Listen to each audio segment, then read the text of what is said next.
Welcome to Cryptic Mystic Vault, where we unravel the secrets of ancient mysteries. Born into power, the young life of a future emperor, Sigismund of Luxembourg's journey began in the heart of medieval Europe, a world teeming with political intrigue and dynastic ambition.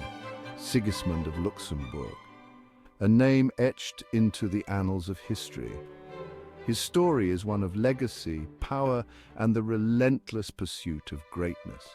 Born in 1368, he was destined for greatness. From the moment he entered the world, the weight of expectation rested on his shoulders. From his first breath, power and destiny intertwined. The cradle he lay in was not just a bed, but a symbol of the immense potential and responsibility that awaited him.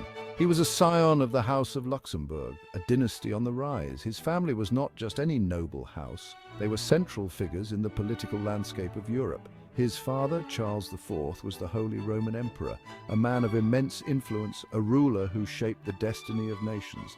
Under his reign, the empire saw significant reforms and consolidation of power. Sigismund's mother, Elizabeth of Pomerania, came from a powerful dynasty. Her lineage added to Sigismund's already impressive pedigree.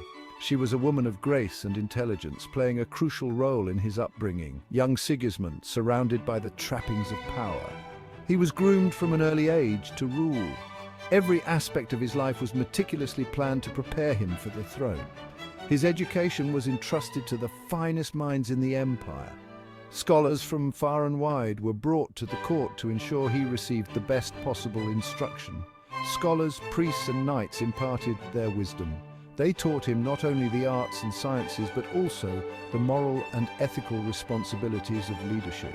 He learned the art of war, the intricacies of diplomacy, the strategies that would one day help him lead armies and negotiate treaties. The nuances of courtly life, the delicate balance of power, and the importance of alliances were lessons he absorbed from a young age. These formative years shaped his character. They instilled in him a sense of duty and a vision for the future. They instilled in him a thirst for knowledge and an unyielding ambition. Sigismund's early years were a crucible in which the future emperor was forged, preparing him for the monumental tasks that lay ahead. A legacy forged in ambition, the Luxembourg Dynasty. The Luxembourg Dynasty, a name synonymous with ambition, with power, with influence. They were relative newcomers to the European stage, but they rose quickly. Their rise was meteoric. Charles IV, Sigismund's father, was a shrewd strategist, a master diplomat. He understood the intricacies of power. He knew how to forge alliances, how to manipulate rivals. He secured the throne of the Holy Roman Empire for the Luxembourgs, a feat few could have imagined. He expanded the dynasty's territories. He increased their wealth. He cemented their place in the annals of history. Sigismund inherited this legacy, this ambition, this drive for greatness. It flowed in his veins. He was determined to live up to the Luxembourg name, to surpass even his father's achievements.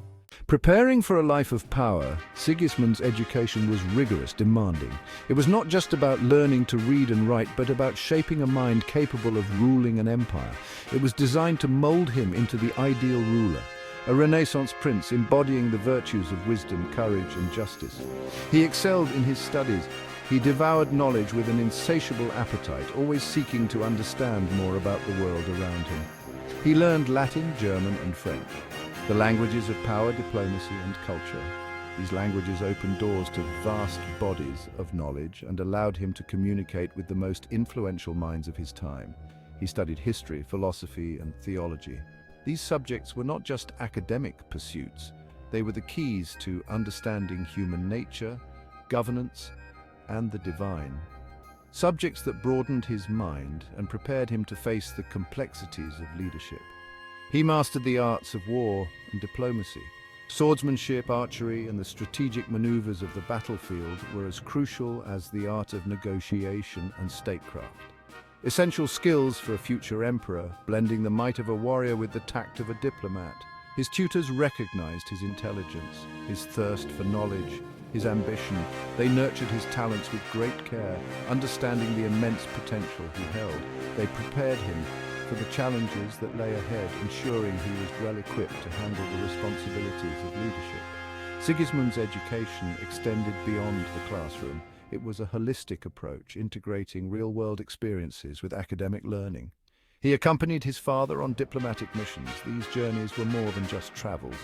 They were lessons in statecraft and governance. He observed firsthand the intricacies of power, the delicate balance of alliances, the subtle art of persuasion, and the importance of maintaining a strong yet flexible stance.